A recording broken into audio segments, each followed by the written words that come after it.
1950s, 90% of many large ocean predators like sharks, whales, tuna, grouper, etc. have been wiped out by large trawler fishing practices. Hi, I'm MaKenzie Bernhard, and I'm going to tell you about the damage these fishing practices cause to the ocean's ecosystem and marine wildlife. Day by day, the ocean's ecosystem and fish population is destroyed by these large fishing practices. Today, I will tell you about the damage that has been done first, what government officials are trying to do to help second, and what I think needs to be done last. Alright, first let's assess the damage. These fishing trawler ships cause so much damage to the ocean's ecosystem and no one is trying to help. Mary Cooper, the author of Threatened Fisheries, states that each year at least 100 million tons of fish are caught, and most of these fish end up getting thrown away. According to Colin Woodard, author of Oceans in Crisis in 2007, when populations of wanted fish are low, companies end up taking quite a hit because they need to catch smaller, less valuable fish. These fish are less valuable because they lack certain nutrients that other fish have and that people want. These fish end up getting killed for no reason.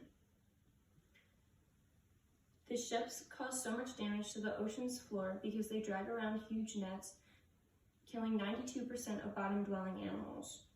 Coral reefs are also located on the ocean's floor, housing many species of fish. When nets are dragged along the bottom, it tears apart these reefs.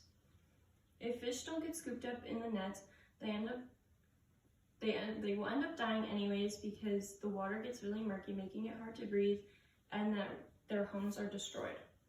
According to Mary Cooper, 17 major fishing areas have met their natural limit and 9 more are quickly declining. Most fish in these areas will end up becoming extinct because there are not enough of the same species to repopulate. Limits have been met in these areas because trawler ships ignore all restrictions put forth to help repopulation. Alright, now that we've discussed the damage, let's talk about what government officials are trying to do to help. Officials have tried quite a few things in order to help, but not much has prevailed. Mary Cooper, the author of Threatened Fisheries, states that in 1996, following the abrupt decline of cod and other prized fish, lawmakers decided to pass the Sustainable Fisheries Act. This new law cut the time that you were allowed out at sea and fishing right in half. Most trawler ships will be out at sea for at least 90 days and fishing for most of the hours of the day. It also closed more than 5,000 miles of U.S. fishing territory. This law requires ships to use wide mesh nets in order to allow young fish to swim out. Cooper also includes information about the law of the sea. This regulates fishing in a 200-mile stretch given to these countries. 159 countries signed this law, but 130 ended up ratifying it because it seemed unfair, leaving 29 countries still enforcing it. Although it offers some relief, it is not enough to make a difference. The government has tried to reduce harvests of overfished stocks since 1995. They have also spent more than $140 million trying to buy back vessels or ships. Mary Cooper, the author of Threatened Fisheries, includes a statement from Barry Hill, the director of the U.S. General Accounting Office. He says, unless a buyback plan prevents it, fishermen can use previously inactive vessels or permits to re-enter the buyback fishery. Okay, let's talk about what I think needs to be done. I think officials need to crack down on their own rules because what they're doing now is not helping. In about 30 years or so, we could lose one of the world's largest sources of food that is not livestock or any type of land animal. People live lifestyles where all they choose to eat are fish. What are they going to do when fish is no longer available?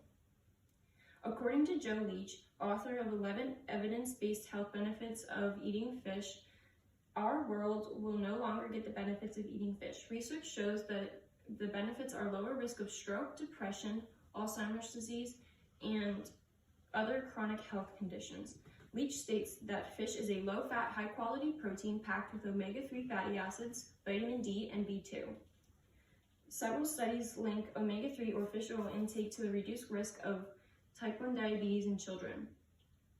My first idea to help the ocean is that each trawler ship, depending on size, should have a limit of how many tons of fish they are allowed to catch and bring back to sell. If they ignore these restrictions, they should be penalized with a hefty fine. My second idea is that if the fines don't hurt the companies, then officials should start seizing ships or licenses. My last idea would be that officials could label certain areas as off-limits. They have announced areas as off-limits, but they are not doing a good job of patrolling these areas in order to make sure ships are not poaching. In conclusion, the ocean's ecosystem needs as much help as we can possibly provide in order to save what we have left. First, I discussed the damage that has been done, then what government officials are trying to do to help, and finally, what I think needs to be done. The ocean and its ecosystem are being destroyed by huge fishing practices. We could lose our beautiful marine wildlife and one of the world's biggest natural resources of food if drastic changes are not made soon. In the end, officials need to find a way to help repopulate the numbers of fish in the ocean. Although we cannot bring back ecosystems like reefs that have been destroyed, we can try our best to replenish the ocean's wildlife. Trying is the only way we are going to get our oceans back.